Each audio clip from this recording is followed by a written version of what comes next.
Bismillahirrahmanirrahiim. Assalaamu calaykum waraxmatullaahi wabarakaatu. Ma dhacday inaad joogtaysato nidaam cunto oo gaar ah si aad u dhinto miisaankaaga ama aad u siyaadiso? Haddii jawaabtaadu tahay haa, nidaamkaas ma guulaystay.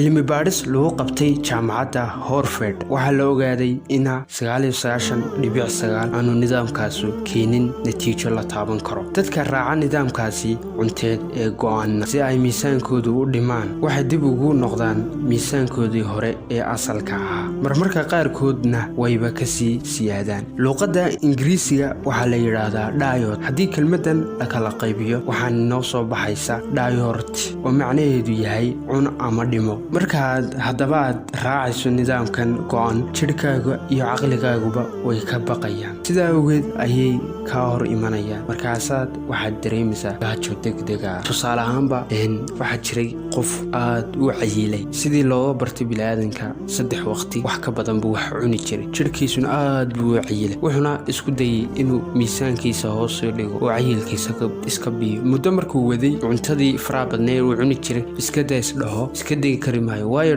jidhkiisii baa la qabsaday cuntadii faraha badneed. gaajuu dareemaya. ilamaha qof go'aan adag maahana, gaajada xajista maahana. inta badan dadku way ku fashilmaan nidaamkaas. wuxuu yidhi ninka la yidhaahdo Moller, waxa fiican inaynu wax u cunno si aynu u noolaano ee aynan u noolaan si aynu wax u cunno. wuxuu yidhi Dr. Ibrahim Al-Fiqi, Allah u naxariisto. dad badan oo muxaadarooyinkayga ka soo qayb galay oo aan wax ka weydiiyey arrinta nidaamkooda cunto, waxay ii sheegeen inay cuntadooda ay aad ugu raaxaystaan oo ay aad u jecel yihiin. waxaana ku yidhi inaga ayaa ilkeyna ku qodanayna qabriyadeenna. wuxuuna uga jeeday tirtoorku wax kastoo xadkii lagu talagalay la dhaafiyo, dhibuunbaa laga dheefaa. marka haddaad cunto badan cuntid, adunbaa caafimaadkaaga dilaya. haddaba aan kuu tilmaamo nidaamka cunto ee ugu saxsan uguna wacan. kow, khudaarta sida afarkaandhada, muuska, cuntooyinka tufaaxa uu ka mid yahay, khudaartoo dhan. inaga inta badan Soomaali ahaan bariis, baasto ayay cunaa. cuntooyinka jilicsanna kolley ma wacna. cunto yara adag sida hadhuudhka oo kale yara dhaama baastadii bariiska, inkastoo inaga Soomaali ahaan hadhuudhku nagu yaryahay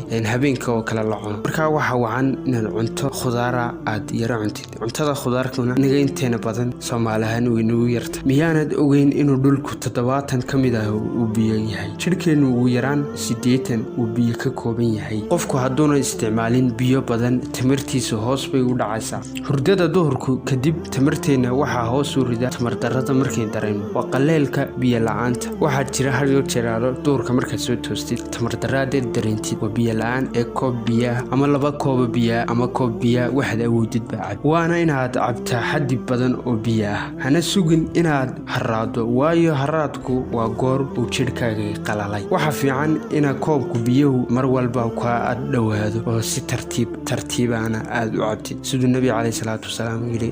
qofku markuu biyo cabayo sidoo inuu si tartiiba u cabo weey, marna inuu cabo oo yara nasto 2 daqiiqo ama 3 daqiiqo, haddana mar labaad cabo, haddana sidaas leed. marka haddaad koob biyo isagoo haraad ku hayo markiiba laacdi, taasoo caafimaadkaaga wax yeelanaysa. marka biyo u yara naso, biyo kaliya tamaha, sidoo kale cuntooyinka kale.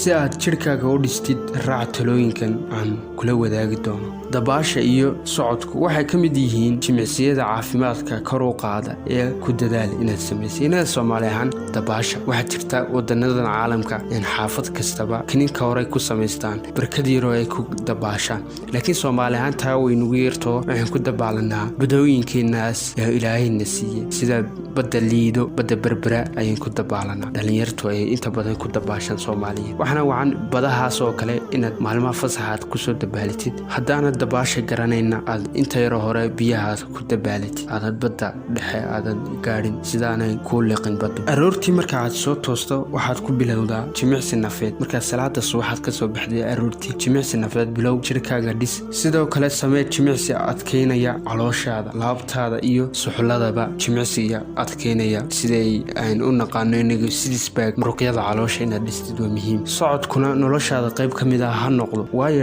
inaga Soomaali ahaan wax nasiib daraaha oo ayaan daraaha inuu socodku ugu yaraaday. waxaad arkaysaa qof 20 daqiiqo ama 10 daqiiqo wax ka yar meel uu socon lahaa ayuu gaadhi u sii raacaya, bas buu raacaya, bajaaj buu raacaya, baabuur buu raacaya. socodku markaa waa muhiim marka meel aad aadaysid inaad socotid oo aan gaadhi raacin. waxa kale oo jirta wadanadan qaaradda Yurub waliba wadanka Turkiga magaalooyin aanan dadku baabuurba kaxaysanin, baabuurba ma kaxaystaan. haddii aad aragtid wax dhib ku ah caafimaadkaaga la tacaal dhakhaatiirta. haddaba qodobadan aynu halkan ku soo xusnay isla maantaba bilow waxaad arki doontaa isbedel, tamartaaduna sare u kacaysa, noloshaaduna way isbedelaysaa. qodobadan ka soo hadlay hadda sidooda ugu dhawaaqday ana ugu dhaqantid. qodobkeena ugu dambeeya waxa laga yaabaa inaad noolaato cunto la'aan muddo usbuuca, biyo la'aan muddo 48 saacadood ah, laakiin hawo la'aan ma noolaan kartid in ka badan 5 daqiiqo. dadka intooda badani ma garanayaan sida saxda ah ee loo neefsado, kaliya waxay adeegsadaan 3 dalool, 1 dalool. hawadu uu qaadi jiray sanbabkooduna kaliya 3 qaybood, qayb kaliya u baahan ay adeegsadaan. iyadoo hawadu wax lacaga ay nagu joogin ayay dadkuna hawada si wacan u adeegsan. markaaynu ka hadlano neefsiga waa 2 nooc oo ah jiiditaan iyo saarid. inaad hawada aad soo jiidid, inaad hawada aad saartid. 3dan tilmaamood ee aan ku tilmaamay isku day markaad doonaysid inaad neefsatid inaad ku dhaqantid oo caadana aad ka dhigatid. sanka ka neefso oo soo jiid hawada ilaa aad ka tirinayso 1 ilaa 4. ilaa aad ka tirinaysid sanka ka neefso oo soo jiid hawada. 2 hawada aad soo jiiday ku hay sanbabka ilaa aad ka tirinayso 1 ilaa 10. ilaa aad ka tirinaysid sanbabkaad ku haynaysaa hawada aad soo jiiday markaa sanbabada aad ku haysid marka dambe afkaad ka sii deynaysaa. intaad sii deynin waxaad tirinaysaa 10 baad tirinaysaa markaad sii deynaysaa.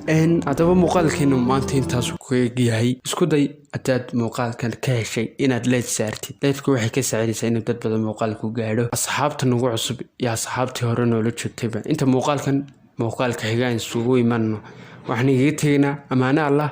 wasalaamu calaykum waraxmatullaahi wabarakaatu.